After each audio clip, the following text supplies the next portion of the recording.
నాయుడుపేటలోని Gandhi park వద్ద శ్రీ భగవాన్ అయ్యప్ప సేవా సంఘం ఆధ్వర్యంలో అయ్యప్ప స్వామి 44వ అఖండ జ్యోతి పూజోత్సవం గణపతి పూజతో ప్రారంభమైంది.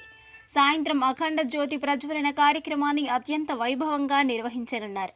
ఈ క్రమంలో జ్యోతి ప్రజ్వలనకు భారీగా ఏర్పాట్లు చేపడుతున్నారు. అయ్యప్ప స్వామిని ప్రతిష్ఠించేందుకు అరటి బొద్దులతో శబరిమలై అయ్యప్ప స్వామి ఆలయం తరహాలో ఆలయాన్ని నిర్మిస్తున్నారు. భక్తుల స్వామివారి దర్శించుకునేందుకు ప్రత్యేక క్యూ లైన్లు ఏర్పాటు చేశారు. అఖండ కర్పూర జ్యోతిని వెలిగించేందుకు 18 మెట్లను నిర్మిస్తున్నారు. జ్యోతి ప్రజ్వలన అనంతరం అయ్యప్ప స్వామి నగరోత్సవాన్ని అత్యంత వేడుకగా నిర్వహించనున్నారు.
మరిన్ని న్యూస్ అప్డేట్ కోసం A3 న్యూస్ ఛానల్ని సబ్స్క్రైబ్ చేసి బెల్ ఐకాన్ను ప్రెస్ చేయండి.